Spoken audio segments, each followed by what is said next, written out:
A Pennsylvania grand jury report that oozed revolting details of how 300 accused predatory pedophile priests lured, violated, and in some cases passed around 1,000 victims has the country craving for justice. But there will be none for the victims or for those accused. Of all the disturbing details in this 900-page report, the fact that justice begins and ends with that report is one of the most disturbing.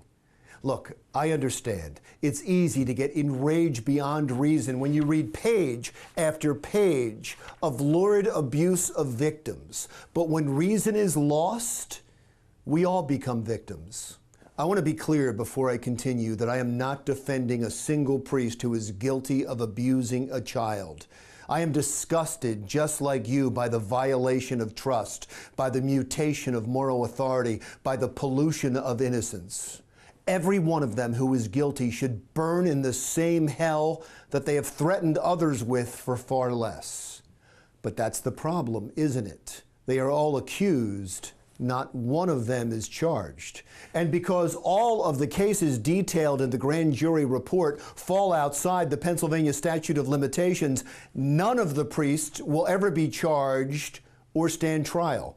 So in the court of public opinion, the 300 priests have already been declared guilty by armchair judges and juries. But in the American justice system, they are innocent until proven guilty. And since it is doubtful that any of these cases will ever go to court, these men are denied the due process promised to all of us in the Constitution. In a grand jury, the prosecution runs the show. There is no defense, and the normal rules of a court don't apply. The release of this grand jury report without a criminal indictment is an automatic death sentence for the reputation of those accused. Maybe they deserved it. Most probably do.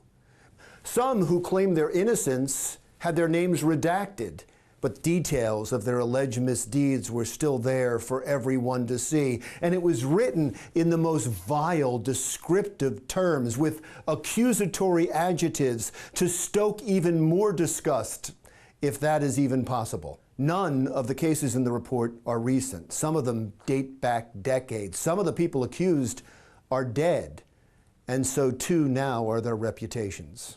We are living in an age when accusations are enough if the alleged crime is reprehensible enough. Social media, mob justice proclaims guilt without a case ever being heard.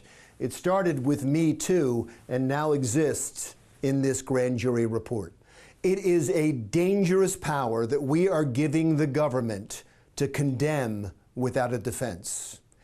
There are calls in Pennsylvania for the state to get rid of the statute of limitations when it comes to child abuse. Although that solution is not perfect, it is much better than allowing a government to weaponize a grand jury. At least it would give both the accused and the accuser a day in court and justice for all. I'm Larry Menti. Talk to you again next week.